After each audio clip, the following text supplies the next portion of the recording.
merupakan bahan baku utama dalam industri pembuatan produk coklat yang sangat digemari oleh konsumen dan salah satu komoditas ekspor yang cukup banyak memberikan sumbangan bagi devisa.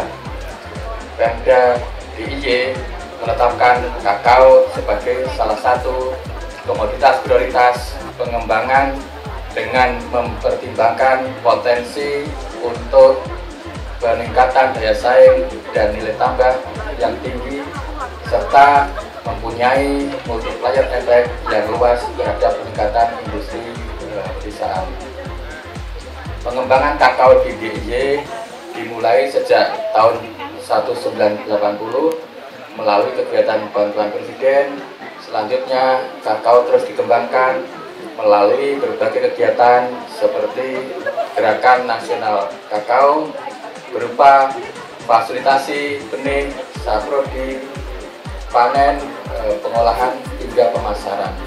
Beberapa hal terkait komoditas kakao di DIY yang memerlukan perhatian lebih diantaranya adalah pengembangan komoditas kakao masih terbuka luas untuk dikembangkan dari potensi lahan produktif seluas 5.224 hektar baru dikembangkan sekitar 3.316 hektar.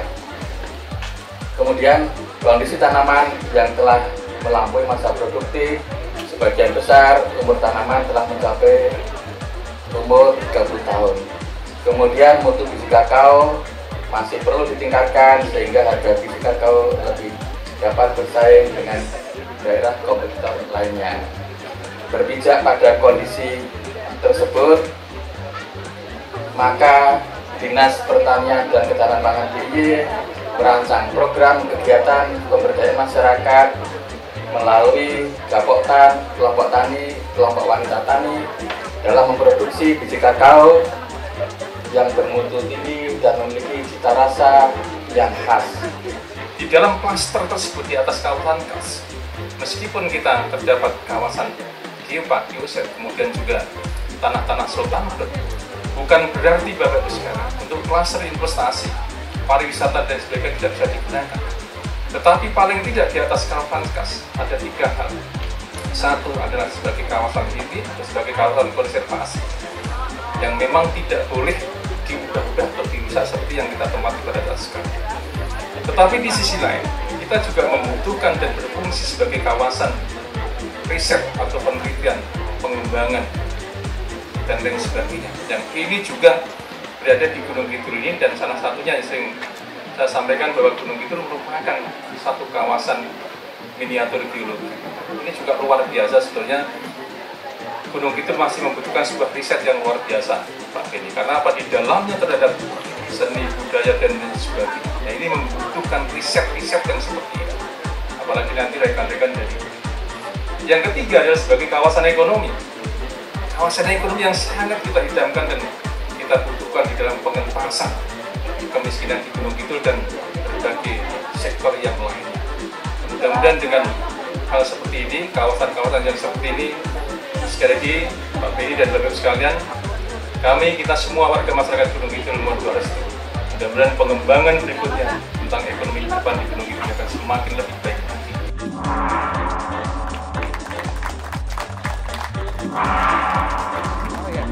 Jadi ini salah satu cara bagaimana menggeliatkan ekonomi yang real tumbuhnya dari masyarakat. Di brand dengan Langgeran Geopark. Itu sebuah kolaborasi yang luar biasa.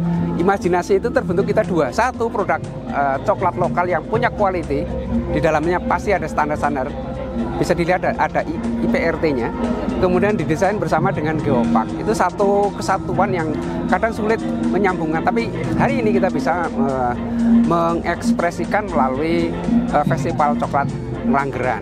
Sehingga animo masyarakat tertarik, di samping ingin datang ke Langgeran sekaligus mencicip di coklat khas Gunung Kidul khas Yogyakarta. Luar biasa, cita rasanya tidak kalah dengan branding yang sementara ini pasang iklan besar-besar. gitu. Sehingga mendorong betul ini lebih berkembang lagi, lebih tumbuh lagi, dan hadirnya teman panjenengan semua, tolong begitu klik dari sini sampaikan ke dunia bahwa ada produk coklat yang kualitasnya tidak kalah dengan produk coklat yang lain. Yang paling penting adalah produk ini sustain. Ingat, sustain, karena buyer itu tidak mungkin ketika berproduk terus berhenti. Nah, ini yang lalu harus ada literasi terus-menerus. Menjaga kualitas, menjaga produknya yang diminta itu tetap bisa didatangkan, yang ini kadang sulit kita lakukan. Nah, inilah peran kita semua, pemerintah daerah masuk ke area itu. Kita tidak berdiri sendiri. Pak Bupati tadi sampaikan, perlunya riset, ada BRIN. Ya kan? Ini kalau perlu kooperasi lebih kuat, sudah ada kooperasinya. Ya toh, urulan dari pusat sudah datang. Di daerah, keamanan, kenyamanan dilindungi oleh pemerintah Kabupaten Gunung Kidul. Coba kurang apa? Tinggal kita punya daya saing dan fight. Itu bisa. Emang ke depan bisa jadi pusat pertumbuhan Gunung Kidul ini? Loh iya, itu nggak perlu diragukan lagi. Saya kan tadi bilang, tidak hanya potensi, tapi yuk kita lakukan Gunung Kidul punya potensi. Tidak hanya di alam tidur, ini alamnya sudah harus dibangun dan bangun kita semua. Itu sangat bisa dan memungkinkan. 60% luasan DIY itu ada di Gunung Kidul. Iya, itu belum digarap oleh Pak Bupati, semuanya maksud saya.